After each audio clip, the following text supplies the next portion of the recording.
All right, welcome back. I got the last of the 4 series of coffee room stories, and I hope you like this one, the coffee room story. Hope you like this one. We're in the coffee room, and there's about 6 or 8 of us in there. And just remember this for later on. Admitting to the crime would be less severe than the cover-up. Okay? Remember that. Not the crime, but you'll see when crime I mean incident. Okay. 2 of the officers are partners and rivals and whatever. Everybody's got, this is a testosterone-filled room. Okay? Male cops, mid-20s, flat stomachs, full of hair. These guys are macho men, working a hard, tough division, including myself. Okay. So we just got some brand new holsters. And brand new guns and brand new holsters with testosterone in the room is not a good mix.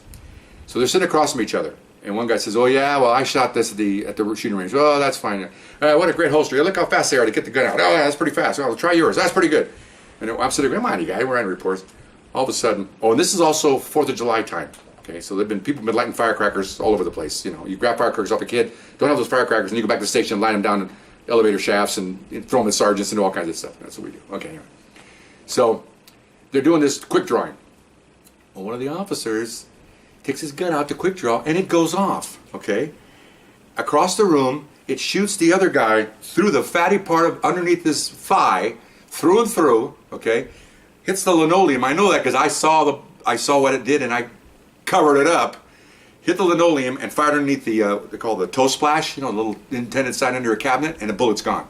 Okay, this officer goes down. Okay, oh my gosh! So they run over to him and they grab a bunch of towels and they wrap his leg, and there's a coffee knocked over and everything else, some blood on the floor, and we're gonna get him out of here. We're gonna take him to the hospital. Don't tell anybody. Okay, so they they wrap his arm, they carry him out, and he's screaming in pain, man. They take him out, trying to hold it back, and off they go. So the rest of us are in there. And we're going, oh my gosh. So we get a bunch of wet towels and we wipe the floor down because there's a little bit of blood and pick up the coffee. And about that time, we're done. We just have a bunch of rags that we're trying to hide, paper towels. One of the sergeant comes in. Goes, what happened? I said, somebody lit a cup of coffee with a firecracker. We're cleaning the damn thing up. Oh, you guys knock that stuff off. And he walks away and we're going, whew. Okay, so we get all the towel, we go outside of the dumpster and throw it in there. We don't know what it is, right? So we look around, everything's cool. I look down at the floor and there's a little, we had ammo that was lead then. You can see a little, about the size of your thumbnail, chunk of lead on the linoleum and underneath the cabinet. I get down on all fours, I'm looking, you can see the hole under the cabinet where the bullet went in. I said, whoa, the only people know that is me and my partner. You know what my partner was, okay? So we just went, oh, I don't know what you're talking about. I know nothing from the TV show. I know nothing. Well, this is one of those things where I didn't see what happened. I was told what happened. They took him to the hospital. It's about 11 o'clock at night during the week, kind of quiet, the emergency room. They went inside. At that time, 4 or 5 of the nurses there were dating or married to cops. Okay, a very pro-police emergency room. Okay, and in those nights during the week, these only had 1 doctor on duty and 1 on call. So they went in and told them, look, this is what we got. You know, you guys have done this before. We need you to just go in there and take care of him. We don't need a doctor here. It's a through-and-through wound. He's fine. The bleeding's almost stopped, so it's not going to hurt anything. We can't tell the doctor. We have to make a report. Okay, no problem. We'll get rid of the doctor. So they're talking to the doctor, and they said, oh, it's quiet. Go take a nap. So the doctor leaves the emergency room. They wheel him into the way in the corner. 2 nurses working on him. 2 nurses as lookouts, and they're out. The cops just standing around like, no big deal. I guess they treated him. They packed it like you're supposed to, wrapped him up, and they got him out of there in like 10 minutes. They're done. Okay, in and out, boom, boom, and get him out of there because everybody's in a conspiracy here. So goes back to the station. They get a bunch of aspirin and stuff to get him so he's not hurting too much.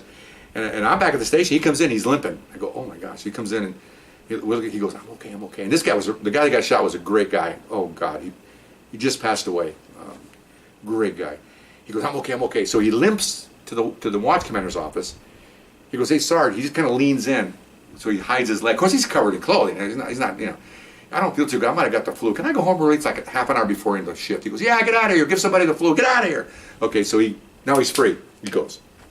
I found out that he said he wasn't feeling good, so he took some sick days, 3 or 4 sick days, and then he came back like at midnight from his house way out in Riverside to the emergency room because he knew there was some wives there of cops to get his leg worked on. And I guess they pulled out the wadding and redid something, and then he's fine now. He's doing okay. And then he goes to work. Like after about a week, he goes back to work, and he walks in and tells the supervisor, man, I got a couple kids in soccer, and over the weekend we were playing with my kids, and I pulled a hamstring, man, right up to the crotch. I can't even move. Oh, we'll go work the backlog and handle all kinds of administrative work that we can do. Go back there, you'll be fine. Okay, fine. So another week or two, he convalesced, doing paperwork, getting better every day, getting his leg packed every other day. And we're all like, for me, like the next day, I'm sweating bullets. I think one of these days they're going to walk in, the guys in suits, and they're going to go, come here. I'm thinking, oh no, because the cover-up's worse than the crime. But we just said, hey, his gun went off, I shot him, it's no big deal. He'll get a reprimand, maybe a day off without pay, everybody's fine. But now that we all jumped in to take care of this, we got conspiracy to cover this up. It's not a crime, it's just an accidental discharge. Police departments, supervisors and above, chiefs, they don't like that. It means that somebody could not control their weapon. They get pretty upset about that. But, they get upset about a lot of things. So anyway, so we kept that secret. Nobody knew us the wiser. 20 years later, we're all distributed out. He's working narcotics. I'm over here. We go to a retirement, and I see him across the room, the guy that got shot. He looks at me, hey, I go, hey. And he looks, he smiles, and he gets serious. He goes, I go, nobody said nothing, okay? My audience liked that story. And so so I see him like, okay, this happened in like, I'm sorry about that. This happened like maybe 1976, maybe? Okay. 20 years later, 30 years later, you go to retirement, I see him there. And he's having a beer, and the same thing. We look at each other, same thing. He goes like this, he nods his head, goes like that, and I go, right on, and we just go on our separate ways. And then when he passed away, his wife, the story was said to everybody in the room, and everybody in the room knew the story. 300 guys knew him, knew the story, and praised him, and because a nice guy he was, and it was just kept it secret. To this day, I'm not telling anybody anything. It's not a crime, okay? Please don't think it's a crime. It's just an accidental shooting of an officer that had his weapon discharged. But we all kept silent for a long time, and it was pretty effective. So anyway, God bless him now. He's in heaven. I hope he's laughing down at me and saying, Ray, that was a good one. That was a good one. Anyway, hope you like that story. That's the end of my 4 stories, and hope you enjoyed it. We'll see you next time. Bye-bye.